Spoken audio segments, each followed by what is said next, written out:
दोस्तों, एक गांव में दो मित्र नकुल और सोहन रहते थे। नकुल बहुत धार्मिक था और भगवान को बहुत मानता था, जबकि सोहन बहुत मेहनती था। एक बार दोनों ने मिलकर 1 बीघा जमीन खरीदी, जिससे वह बहुत फसल उगाकर अपना घर बनाना चाहते थे।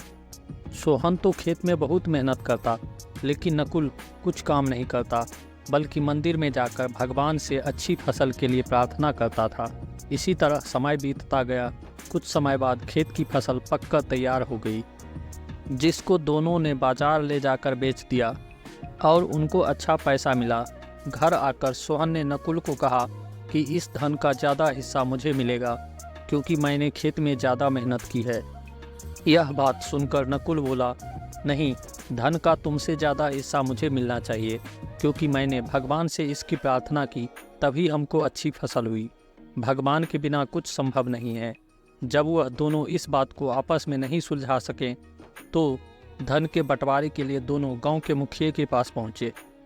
मुखिया ने दोनों की सारी बात सुनकर उन दोनों को एक एक बोरा चावल का दिया, जिसमें कंकर मिले हुए थे। मुखिया ने कहा कि कल सुबह तक तुम दोनों को इसमें से चावल और कंकर अलग करके लाने हैं, तब मैं निर्णय करूंगा कि इस धन का ज़्यादा हिस्सा किसको मिलना चाहिए। दोनों चावल की बोरी लेकर अपने अपने घर चले गए। सोहन ने रात भर जागकर चावल और कंकर को अलग किया, लेकिन नकुल चावल की बोरी को लेकर मंदिर में गया और भगवान से चावल में से कंकर अलग करने की प्रार्थना की। अगले दिन सुबह सोहन जितने चावल और कंकर अलग कर सका, उसको ले जाकर मुखिया के पास गया, जिसे देखकर मुखिया खुश हुआ। नकुल वैसी की वैसी बोरी को ले जाकर मुखिया के पास गया। मुखिया ने नकुल को कहा कि दिखाओ तुमने कितने चावल साफ़ किए हैं। नकुल ने कहा कि मुझे भगवान पर पूरा भरोसा है कि सारे चावल साफ़ हो गए होंगे। जब बोरी को खोला गया, चावल और कंकर वैसे के वैसे ही थे।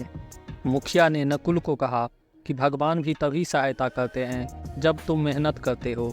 मुखिया ने धन का ज़्यादा हिस्सा सोहन को दिया।